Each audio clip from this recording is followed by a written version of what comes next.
일부 청래당 시작하겠습니다. 정청래 전 의원 나왔습니다. 어서 오십시오. 네, 여러분 안녕하십니까. 정청래입니다. 문재인 대통령의 말실수 해프닝이 있었습니다. 한미 군 지휘관 오찬 자리에서 단도미사일이다 이런 표현을 썼는데 자유한국당은 대통령 속마음이 드러났다라면서 공세를 하고 있습니다. 그러니까 대통령도 탄도미사일 인정한 거 아니냐 뭐 이런 건데 청와대에서는 단거리 미사일 말하려고 하다가 실수한 거다 이렇게 해명한 것 같아요. 우리가 글을 쓰다가도 오타가 나지 않습니까? 그런데 오타를 가지고 공격하고 그러면 지나친 거죠. 저도 이거 글 쓸 때 오타처럼 말씀하실 때 단거리 미사일을 단도미사일로 이렇게 또 탄도미사일이냐 아니냐 뭐 이렇게 뭐 논란도 많이 있지 않습니까? 예. 그것이 이제 어떤 잔영으로 남아서 이렇게 단거리 미사일을 단도미사일로 오타를 내시지 않았나 그런 생각입니다. 예.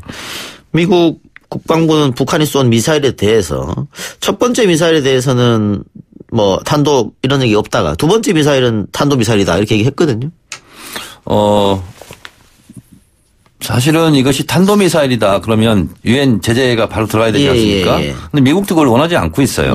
그래서 예전에도 어떤 얘기가 있었냐면 미사일이나 인공위성이냐 이런 것도 많았어요. 그래서 인공위성을 쐈다, 미사일을 쐈다 이렇게 하는 것처럼 군사 용어로서는 뭐 논란이 있을 수 있죠. 근데 정치적으로 이것은 한미가 공조해서 단거리 미사일 발사체 뭐 이렇게 정리한 거 아닌가요? 예. 단거리 미사일 발사체. 그래서 미국도 북한이 약속을 어긴 건 아니다. 이렇게 얘기하고 있는 거 아니겠습니까? 그러고 있습니다. 그리고 미국 언론도 북드라인은 넘지 않았다 이러고 있고. 그렇습니다. 그러니까 이제 보다 좀 적극적으로 해석을 한다면 우리도 사실은 군사훈련을 하지 않습니까? 예. 뭐 한미 연합 군사훈련도 하고 북한도 자기들도 그런 차원에서 군사훈련한 거다 이렇게 지금 주장을 하고 있는 거지 않습니까? 예. 근데 미국이 그것을 인정해 준 거죠. 예.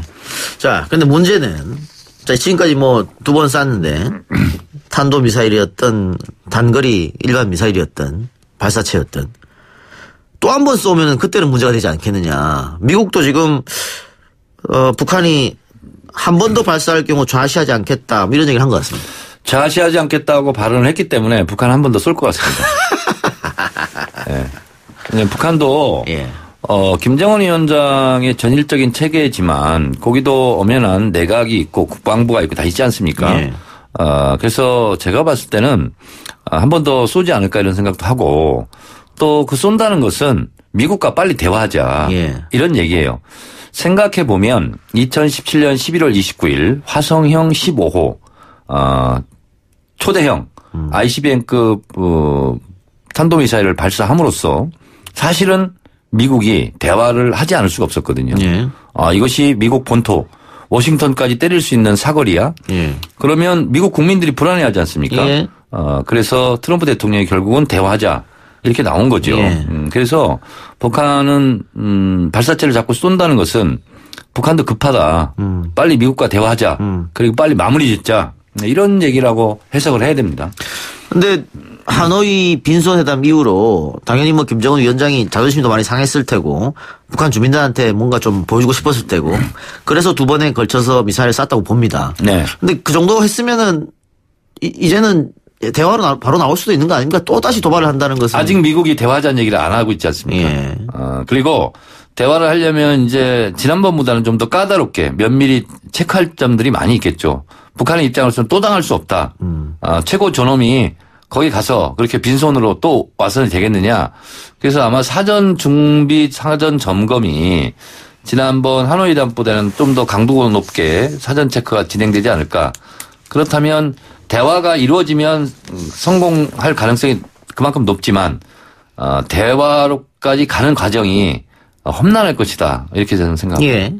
방금 험난할 것이다. 그랬는데 또 지금 경색 국면을 맞았다고 하는 게 북한과 시에라리온 동시에 이중으로 국적 등록돼 있죠. 와이즈 어니스토. 이것이 유엔 결의를 위반했다라고 해서 지금 미국이 압수해버렸거든요. 그래서 북한이 발끈하면서 돌려달라. 이것은 뭐 주권 침해다 이러고 있단 말이죠. 근데 미국은 돌려줄 생각이 전혀 없는 것 같아요. 그러니까 지금 강대강 가고 있는 거죠. 그래서 결국은 이게 무슨 치킨 게임 비슷하게 강대강 대치로 가다가 또 극적으로 또 이제 해결을 볼 수 있지 않습니까? 미국과 중국은 전쟁까지 한 나라예요.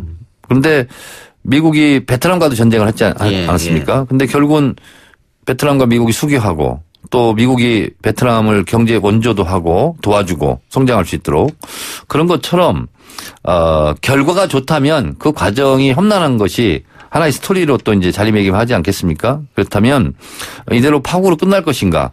저는 트럼프 대통령으로서도 그건 원치 않는 것 같아요. 왜냐하면 어쨌든 본인의 재선이 걸려 있는데 예. 북한 카드를 계속 써먹어야 되지 않겠습니까? 예. 그런 면에서 봤을 때 2017년도 화염과 분노에 휩싸이게 될 것 같다. 그리고 김정은 위원장은 트럼프를 향해서 늑달이다 뭐 이런 얘기까지 하고 그러지 않습니까? 서로 내 핵단추가 더 크다. 그렇죠. 핵본트 얘기도 하고 무슨 초등학교 학생들처럼 내 핵단추가 더 크다. 예. 뭐 이런 얘기도 하고 그랬지 않습니까? 예. 그런 것을 생각해 보면 조금은 좀 긴 호흡으로 북미 관계를 좀 지켜볼 필요가 있겠고 이럴 때일수록 우리 중재자 하는 역할이 좀 얼마나 힘들겠습니까? 문재인 대통령. 그래서 자유한국당이 계속 지금 뭐 김정은 뭐 대변인 짓이다 뭐다 지금 얘기하고 있는데 국익에 도움이 안 되는 행위는 가급적 안 했으면 좋겠어요. 국내 문제를 가지고 싸웠으면 좋겠어요. 예. 글쎄 뭐 지금 이렇게 강대강으로 맞서고 있는데 그중에 이 촉매제 역할을 할 수 있을지 모르겠습니다만은 일단 800만 달러 대북 무상으로 지원해주고 또 쌀도 지금 지원해주겠다 이런 얘기가 나오고 있고 개성공단 기업인들 방북 요청을 또 정부가 허가를 했거든요. 그래서 뭐 빠르면은 5월 말 뭐 늦으면 6월 초 이런 얘기도 나오고 있던데 6월 달에 또 우리 개성공단 입주자들이 미국에 가서 또 미국 국회에 이런 이야기를 합니다. 지금 실정에 대해서. 개성공단 문제가 어떻게 좀 대화의 촉매제 역할을 할 수 있을까요? 우선 트럼프 대통령이 6월 28일 일본 G20 정상회의에 오지 않습니까? 그리고 나서 방한이 지금 예정돼 있어요. 그러려면 트럼프 대통령이 방한을 해서 한미 정상회담을 하려면 사전에 뭔가 북한과 뭔가 교류가 있어야 되겠죠. 뭔가 얘기된 게 있어야 되겠죠. 그걸 가지고 문재인 대통령이 다시 트럼프 대통령을 설득하고 뭐 북미가 다시 만날 수 있도록 이런 역할을 해야 되지 않습니까? 그럼 벌써 오늘이 5월 20일인데 한 달 반 정도밖에 지금 안 남은 거예요. 그래서 우리가 지금 급해졌어요, 사실은. 그래서 북한도 이런 천재일우의 기회를 놓치고 싶어 하지는 않겠고 그래서 그런 차원에서 우리가 북한에게 계속 노크를 하고 있는 중이다. 이렇게 보시면 될 것 같습니다. 한편 트럼프 미국 대통령이 하노이 정상회담이 노딜로 끝난 이유를 구체적으로 밝혔습니다. 김정은 위원장은 북한 내 핵시설 5곳 중 한두 곳만 폐기하려는데 트럼프 대통령은 추가 폐기를 원했다. 5곳이라는 구체적인 숫자까지 제시한 이유는 어디에 있을까요? 제가 봤을 때는 북한의 핵의 심장부는 영변에 다 있지 않습니까? 예. 뭐 80% 정도가 거기 모여있다고 그러는데 예. 사실 영변을 내줄 생각이 있다. 북한이 이렇게 나왔는데 거기다가 추가 이렇게 하는 것은 북한으로서는 받아들이기 좀 어려운 내용이었다. 이런 생각이 좀 듭니다. 그리고 북한도 리비아식 모델로 가는 걸 결코 원하지 않고 있지 않습니까? 그런데 예를 들어서 북한이 핵을 왜 만들었냐고 그러니까 핵을 우리는 폐기하기 위해서 핵을 만들었습니다. 라고 얘기하는 것은 핵을 만들 때도 체제안전 보장, 핵을 폐기하는 것도 체제안전 보장을 받고서 핵을 폐기하는 거 아니겠습니까? 그런데 북한과 미국이 그렇게 신뢰관계가 높지 않은 상태에서 본인의 체제안전 보장 없이 그런 확신 없이 핵을 다 폐기할 일은 없겠죠. 그래서 이것은 서로 역지사지하면서 회담을 좀 할 일이다 이렇게 해서 봅니다. 그런데 당시에 트럼프 대통령이 그런 얘기를 했거든요. 우리가 다른 곳 이야기하니까 저쪽에서 깜짝 놀래더라. 그거는 보지 않았으니까 할 얘기가 없는데 결국은 전체적으로 봤을 때 그때 하노이 회담할 때는 밀러 특검 보고서 청문회 이것 때문에 온통 신경이 트럼프가 그쪽으로 다 가 있었고 차라리 깨는 것이 국내 정치 위기 상황을 넘길 수 있는 거다라고 해서 저는 깼다고 해석하는 것이 맞는 해석 같아요. 하노이 회담이 끝난 후 김혁철 대미 특별대표가 한동안 보이지 않았었는데 최근 복귀했다 그래요. 이거는 물밑 대화를 미국과 북한이 하고 있지 않느냐. 지금 겉으로는 저렇게 강대강 모양새를 취해도 그런 분석도 있던데 어떻게 생각하십니까? 북한에 대한 인사는 우리가 사실은 정확한 정보도 없고 미루어 짐작할 수밖에 없죠. 지금 김여정까지 지금 나타나지 있지 않다. 그래서 하노이 회담 때 관련자들에 대한 징계 문책 뭐 이런 것이 진행 중에 있는 거 아니냐. 근데 북한 같은 경우는 이제 총화라고 그래서 어떤 일이 있고 나서는 그걸 반드시 결산하는 회의를 하는 것이 아예 습관적으로 돼 있거든요. 그래서 총화 회의에서 어떤 결론을 내렸는지는 국내에서는 알 수가 없죠, 지금. 근데 통상 노동신문에 김정은 위원장과 사진을 찍었던 거 있잖아요. 국무위원장실에서. 김영철도 사실 앞줄에 나와야 되는데 뒤쪽으로 갔지 않습니까?